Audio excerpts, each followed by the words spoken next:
আপনি একটা ফেসবুকে পোস্টও করেছেন, একটা জল্পনা, একটা কোনো একটি পত্রিকা খবর করেছে পরেশ অধিকারী যোগদান করবেন উত্তরবঙ্গ সংবাদ। ফেক।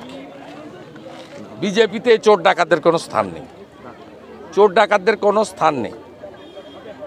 এগুলো কিছু কাগজের কল্পনার বহিঃপ্রকাশ।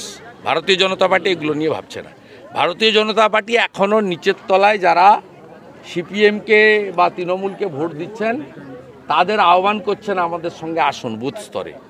তো ভারতীয় জনতা পার্টি এই ধরনের লোকদের যারা পশ্চিমবাংলার বেকার যুবকদের থালা থেকে খাওয়ার তুলে নিয়েছেন, এই লোকেদের ভারতীয় জনতা পার্টি নেবে না। ঘোষিত নীতি এবং রাজ্য স্তরে আমাদের টিম তৈরি হয়েছে। আমাদের প্রভারী হেমন্ত বিশ্ব শর্মা এসেছিলেন, রাজ্য সভাপতি ওজিএস সহ যাদেরকে নিয়ে বসায় বার্তা দিয়ে যাওয়ার কথা পলিসি তাদের জানিয়ে দিয়ে গেছেন। আমরা সেই পলিসিতেই কাজ করছি। আপনাদের সঙ্গে নিশ্চয়ই অনেকে যোগাযোগ করছেন তৃণমূলের? না, আমার সঙ্গে কেউ যোগাযোগ করে না। আমি ভোটারদের সঙ্গে যোগাযোগ রাখতে খুব স্বচ্ছন্দ। 4000 হোয়াটসঅ্যাপ পাই, 3000 নীল টিক পড়ে দেখতে পাই, 200-500 অমিট হয়ে যায়।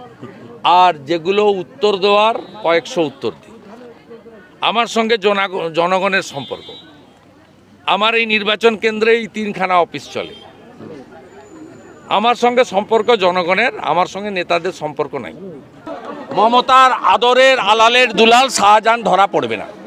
পুলিশের আশ্রয়ে সন্দেশখালীতে সরবেড়িয়া থেকে ধামাখালির মধ্যে ঘেরির মধ্যে তাকে রাখা হয়েছে, পুলিশ প্রোটেকশনে তাকে রাখা হয়েছে। এই মামলা যদি কলকাতা হাইকোর্ট সিবিআইকে ট্রান্সফার না করে বা এনআইএকে ট্রান্সফার না করে, শাহজাহান অধরাই থেকে যাবে, ধরা পড়বে না। সেন্ট্রাল এজেন্সিকে দিয়ে দিক, সেন্ট্রাল এজেন্সি জানে কি করে চুলের মুঠি ধরে তুলে আনতে হয়, সেটা সেন্ট্রাল এজেন্সি ভালো জানে। এদিকে শঙ্কর আড্ডর অফিস থেকে বাংলাদেশি টাকায় প্রায় 6 লক্ষ টাকা কালকে ইডি কানেকশন ছিল, জানে। কিছুদিন আগে ওনার ছেলে ধরা পড়েছে, ট্রেনে ধরা পড়েছিল গোল্ড স্মাগলিং করতে গিয়ে। এস্টাবলিশ অভিযোগ আছে, এরাই তৃণমূলের সম্পদ। এই তৃণমূলই আবার বলে রাম মন্দিরের উদ্বোধন গিমিক শো। এই তৃণমূল বলে রাম মন্দির, হিন্দুরা ঠিক উত্তর দিয়ে দিবে। শুধু হিন্দুরা না, রাষ্ট্রবাদী মুসলিমরাও রেডি আছে। টালিগঞ্জে আজকে কর্মবিরতি চলছে, যারা টেকনিশিয়ান ছিল তারা টালিগঞ্জে শুটিং বন্ধ, কর্মবিরতি।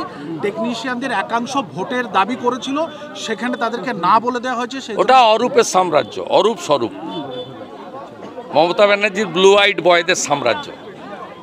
ওদেরকে প্রশ্ন করুন। পুরুলিয়ার সাধু নিগ্রহের ঘটনা বিশ্ব হিন্দু পরিষদ আজকে রাজ্যপালের সঙ্গে দেখা করবে। জানি, আমিও সোশ্যাল মিডিয়াতে পেয়েছি। সমস্ত প্রতিবাদী মানুষজন যারা কলকাতায় আছেন তাদের সামিল হওয়া উচিত এই বিশ্ব হিন্দু পরিষদের এই উদ্যোগে। পশ্চিমবাংলায় গেরুয়া বসন পড়লেই আজকে আক্রমণের শিকার হতে হচ্ছে। পশ্চিমবাংলায় সাধুরা পর্যন্ত আনসেফ, এ লজ্জা রাখার জায়গা নেই।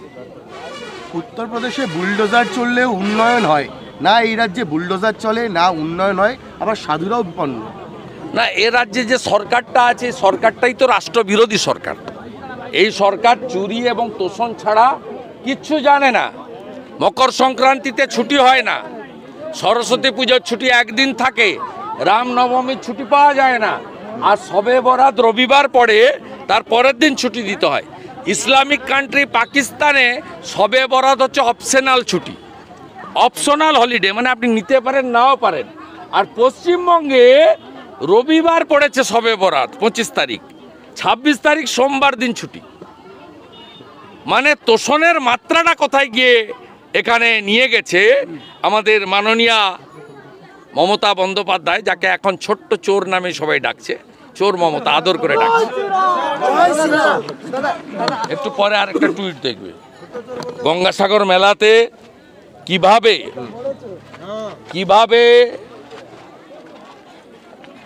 ফেরি সার্ভিস বাড়িয়ে টাকা লুট করেছে মমতা ব্যানার্জি সরকার। কোটি কোটি টাকা পুণ্যার্থীদের কাছ থেকে। আমি একটু পরেই পাস করছি।